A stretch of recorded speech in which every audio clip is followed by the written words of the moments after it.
The gain there on second down, that was a positive play because that was a take-what-you-can-get situation. Got out to the tight end. Now gives him a much better opportunity to convert on third down. To throw on third down. Lock. And he's going to be swallowed up. Sacked back at the 45-yard line. Looks like another empty possession here, partner. And I don't think with 3 scores down in the third quarter, they can truly afford any more the rest of the way. No, especially the way their offense is sputtering. I think you're exactly right. They got to find some answers quickly. Oh, boy, he fielded it right on the goal line. Nice job bringing that one back. 14 on the return. And the offense will come back out deep in their own territory.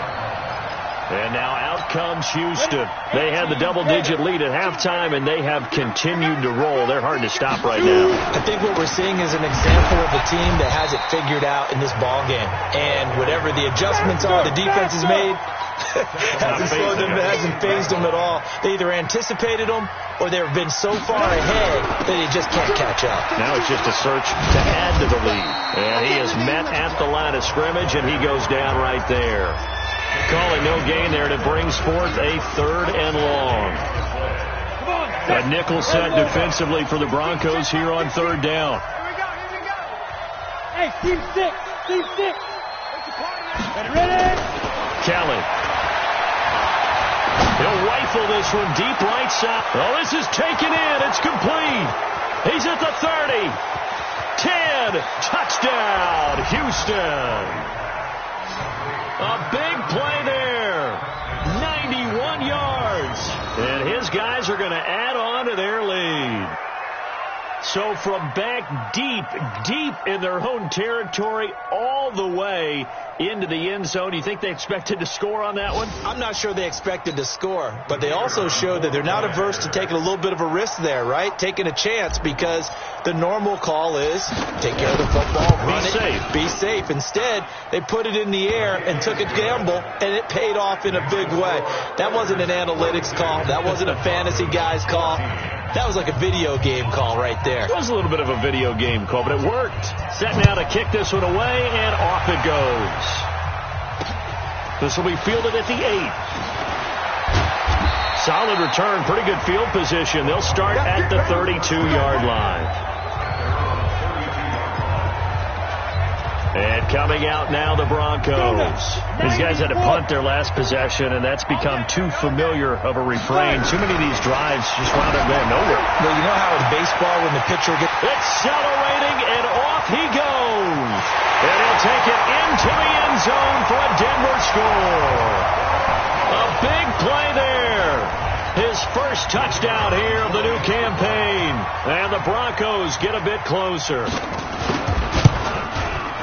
Well, if they're going to make a game of this in the second half, they need a few big plays to go their way. That's one. And the way to get it done is to also conserve time. So to your point, that big play right there, now you're not moving the ball downfield, taking time off the clock. You're leaving yourself a better avenue to continue to try and make a comeback.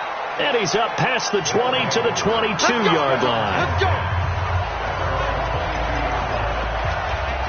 Out comes the Houston offense as they get set to take over here. And now you've got the clock winding down here in the third quarter. You're 3 scores to the good. What's your approach on this drive? Too early to fully commit to playing the clock game. Yet at the same time, you're also not going pell-mell like you would in 2-minute offense. He's got a man complete. And he's in. Touchdown, Houston. A big play there. 78 yards. And his guys find a way to stretch that lead. Boy, the action just coming fast and furious right now. If you got up to go get a drink from the fridge, you picked the wrong time. 2 long touchdowns. Yeah, and that's how you answer a one-play drive with a one-play drive of your own. And you're exactly right. If you step away from the action, my dad took me to a Major League Baseball game when I was 8. I needed to go to the bathroom. Of course, while we're in the bathroom, grand slam home run. Well, it tends to happen that way, doesn't it? Yeah, my dad still hasn't forgiven me. Getting set to go again as we look at the back, heading onto the field again. After some early struggles running the ball, they've really picked it up. Early, it just seemed like there were no holes there. Now, all of a sudden, the holes seem to be there. I don't know if that's just my imagination. And give them credit that they kept their confidence, because sometimes when you get stuffed big in the running game early, especially for an entire half, it really makes you retreat a little bit, but not this group. They always have the confidence that they just get their assignments down, they would get in sync with their runners, and off they went. Clock showing 90 seconds to go in the third. Check Mike. Kill. They'll run it now out of the gun. And they're able to swarm him behind the line, and his rough night continues. These guys have punted 4 times already, and they're staring at a 5th, barring a conversion here on third down. Now Locke, nowhere to escape, and he goes down. It's been a tough one all game long for this offensive line. They're already down big, and now you know they're just going to come after the quarterback in a big way, don't you? Yeah, they just can't get out of their own way right now. It's created an avalanche, and an avalanche is coming right on top of them. That's fielded at the 8-yard line. A big hitter that time in the punt game. 66 yards on the boot. And now out comes Houston. This is sort of what you would call a put-away drive, isn't it? They score here, especially a touchdown. It's almost out of reach. It certainly feels that way, and I think that they're going to call their plays accordingly, because what you really want to do, even though you know the scoreboard is still up there and the game's going to go on. It got his man complete. A huge play there for Houston. 59 yards. In our pregame meeting, all they talked about was keeping him hemmed in and wanting him to make his throws from the pocket, because they knew he was pretty dangerous if he got outside, and he just showed it right there. Pretty good arm, too. Buying time to his left. And he is going to be taken down. And that should be the final play of this third quarter. Welcome back now to Denver. A lot of folks starting to make their way to the parking lot. Their guys trail big here to begin quarter number 4. Hey, Charlie. Throwing on 2nd and long. Kelly flush to his right. There goes it. And got his man. It's caught. Touchdown, Houston. In for the score as his guys continue to pour it on. There's no doubt in my mind. And do you hear that? Do you hear the... It's not scales, right? I don't hear scales. Do I actually hear a tune being warbled? I think the fat lady's humming. Yeah, she's doing more than humming. She's belting it out right now. Going. She's full bore. Yeah, this thing is flat out finished. The kickoff team on the field now as they will send this one away. And that'll carry over the back line of the end zone for a touchback. The Bronco offense now set to come back out onto the field. And on the last go-around, they really couldn't get anything going. They had to punt from deep inside their own territory, which means they're going to lose the field position battle as a general rule. What they're looking for now is a little more consistency, move the ball at least a few times on offense, get a couple of first downs, and hopefully flip the field. Yeah, just something to build off of. That's what they're looking for here. They'll come up now 2nd and 4 from the 31. To throw in his line. And he will find his man on the end route. Complete. And he'll be brought down shy of the 40 at the 38-yard line. 7 yards there and a first down. Locke now 6 for 6 since coming back out of the locker room. It's 1st and 10. Locke now on first down. And this will be incomplete. Physical play on the football there, and it's 2nd down. Another incompletion. You know, it's a wonder he's still moving around back there the number of times he's been sacked. Yeah, he's staying out there, isn't he? And you don't think about it much in a game like this, but he's showing incredible leadership. Still competing, still fighting, not taking himself out of a ball game that appears lost. Well, they're unable to convert that into much, but it's never a bad idea to try to get the ball into a tight end of his caliber's hands and see what kind of disruption he can cause. The last catch did get 3, but they're still left needing 7 yards on third down. Throwing now is Locke. Over the middle, complete. It's Gregory. And this won't be enough. A good secure tackle, and they stop him a few yards shy at the 46. Now here's a timeout coming on the defensive side of the ball. It's just their first. They'll be down to 2 remaining as we step aside here in the 4th quarter. It'll be called just a 22-yard punt. Certainly not what he wanted. Out comes the Houston offense as they get set to take over here. And this game comfortably in hand. The scoreboard speaks for itself, but you still got your starting quarterback out there. When do you go to the backup? Let him get some time. And that's one of the great questions in the NFL, Brandon, because I'm just going to tell you, in the 2015 season, I commentated on 3 games in a row. There were blowouts. And in none of them did the starting quarterback ever come out of the game for the team that had a big lead. And in each instance, I asked the coaches later on, why didn't you do that? And they all looked at me and said, just don't really do that in the NFL. These guys play, and we just play them all the way through. Now, in certain situations, they will take them out, but for the most part, they're not as worried and concerned about getting them out of the game. And that's always puzzled me a little bit. Now Kelly throwing on first down. His throw caught at about the 5. And he's in. Touchdown, Houston. As his guys are in for 6.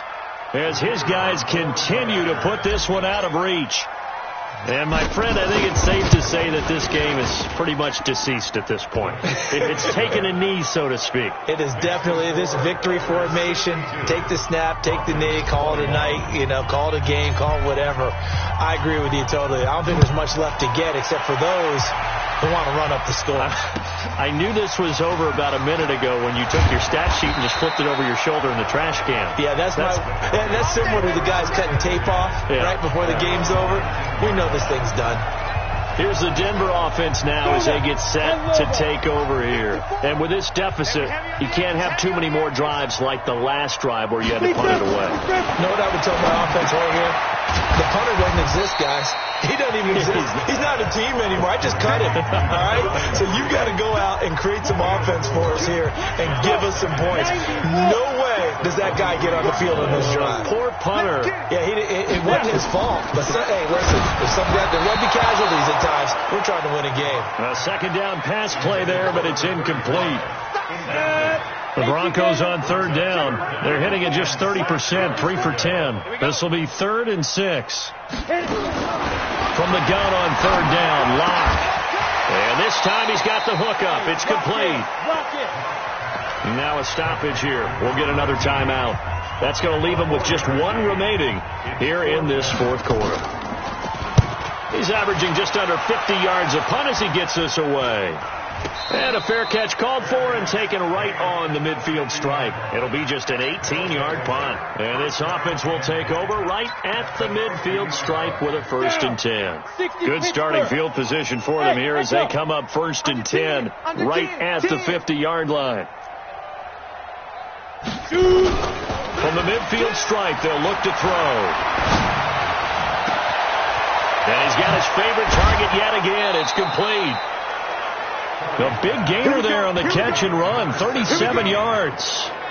Boy, another big play late here for an offense, Charles, that certainly has had its fair share of big plays. Coverage has been a problem all game long, and I would say that going along with that has been confidence. Because even if they had the right coverage, they've still dented them, and now it's been a real issue for them during this game.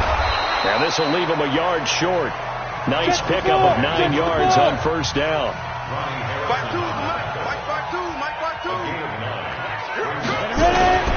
They'll keep it on the ground. Wiggins, and he'll be brought down right on the edge of the goal line at about the 1-yard line. Now that's the way to do it. Hand it to someone with vision and good footwork, and add in a little bit of power, and you find a way to pick up first downs. 15 line. Look at me, zipper. 5. They'll try and run for it on 1st and goal. And they are going to score again. Yet another touchdown as they just add to their totals. Looking like they're well on their way to a 2-0 start. All smiles right now on that sideline, isn't it? As well there should be. It's hard to win a game in the NFL. We hear it all the time. We know that it's difficult. But guess who's smiling, but inside is thinking 24-hour rule because we're going to have to play again next week. Lost man. Oh, without a doubt. The head coach, he wants them to feel good, but at the same time, find a way to keep improving. And this will not be returnable. It's out of the back of the end zone for a touchback. And Denver getting set to take the field. And right now these guys, they're shuffling a little bit, maybe doubting, because 3 straight drives have ended with them punting the football away. Yeah, so you start pointing fingers at each other a little bit, asking a lot of questions. What do you see? Nowhere to escape, and he goes down. T.J. Watt make that now 8 sacks for him on the season. We've been around this league for a while, and many coaches never pull their starting quarterback, almost no matter the situation. In this case, though, I think he's got to make a decision. He's taking a pretty good beating out there. Yeah, and with the deficit, maybe not wanting to risk an injury. That catch good for 5. It's 3rd down. They had the catch on 2nd down, but it didn't help at all, and now they're looking at 3rd down here. Just 2 minutes remaining here in the 4th quarter of what has been a one-sided affair. So it's Bronco football as we get you reset here. They face a 3rd down now as they try to find a late score. Now a battle for it, and it's intercepted. Picked off at the 46, and they will set up shop at their own 46-yard line. Well, it wasn't always pretty, but the interception there, that means that they should get out of here with a victory. Yeah, this is not a game that they're going to preserve for posterity on defense, but they did finish it off, didn't they? They did make the winning play to close things out. They'll take that one and head to the locker room. The throw right side is complete here on the first play of the drive. And he takes it all the way down to the 3. A huge play there for Houston. 51 yards. Kelly to throw. And give him another 6. It's caught for a touchdown, and the blowout continues. So the big play to kick off the drive set them up 1st and goal, and they're able to cash in right away on play number 2. I think I'm starting to understand more and more when we get ready to do games and we meet with coaches why they talk about big plays, explosive plays, and how it sets them up for success, because that's exactly how they're able to score on this one. We saw the touchdown. We saw the payoff, but, of course, that big, long chunk play is what got them in position. So the Broncos coming out now. They are just obviously getting shellacked here in this one, Charles. What's the message if you're a coach for this final drive in a lopsided game like this? For a lot of coaches, be honest, don't forget today. Don't forget. Nowhere to escape, and he goes down. That right now, that's a defeated team out there. I think you can see it totally in their body language. Hands on hips, heads low. It's just been a struggle from the start. Yeah, this team has been thoroughly beaten right from the word go. Firing quickly here, and that's complete. Now the defense will burn their 3rd and final timeout. And as the two teams talk it over on their respective sidelines, we take a break. And on 3rd down, a nickel formation here defensively. Block working out of the gun. He's going to let it fly. Into heavy traffic, and it's intercepted. Picked off at the 40. Well, this defensive pressure has been constant all game long. The pass rush, the coverage, they've all been excellent, and now they'll tack on an interception here as this one continues to slip just further and further out of hand.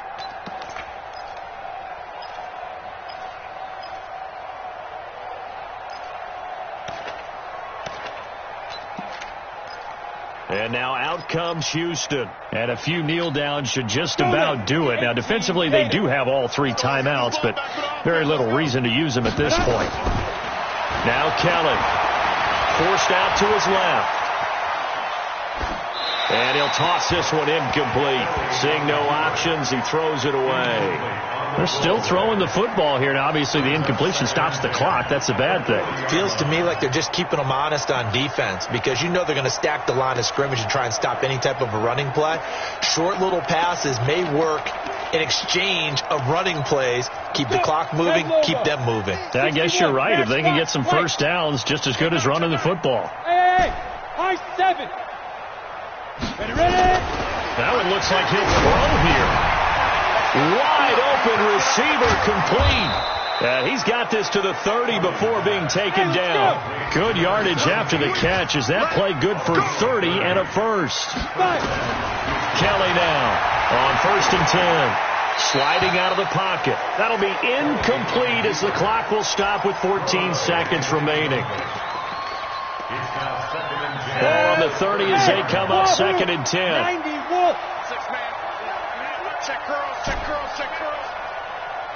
Here's Kelly throwing again. He's going to fire this thing deep right, and this will be caught. And the carnage continues. It's another touchdown.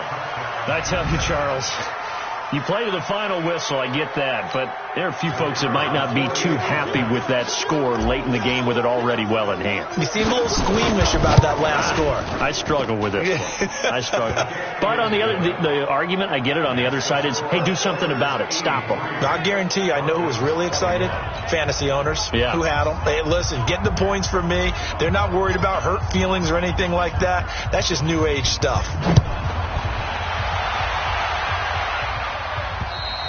And they will not get a chance to return this one as it's through the end zone for a touchback.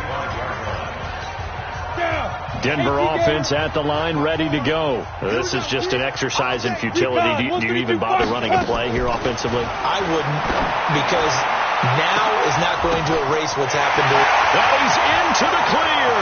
The 20. 10, and a little bit of a consolation prize there. He's into the end zone. Won't win him the game, but they do get the score with all zeros showing. But some fantasy players are really happy with that score. Doesn't affect the outcome, but, hey, nice job there to put it in the end zone for the final play. Could it affect other things? Sometimes these types of scores are ones that we don't consider big at the time. Then later on we find out maybe that was a tiebreaker. Yeah. Or, of course, in the fantasy football world, these points mean a lot. A lot there. Well, on the one side, if you try to take away something positive from this game, they played to the final whistle, getting the touchdown there on the last play, but still, all for naught, really. Yeah, I'd say give them points for positivity. I like that. That part is good. But I often wonder, when the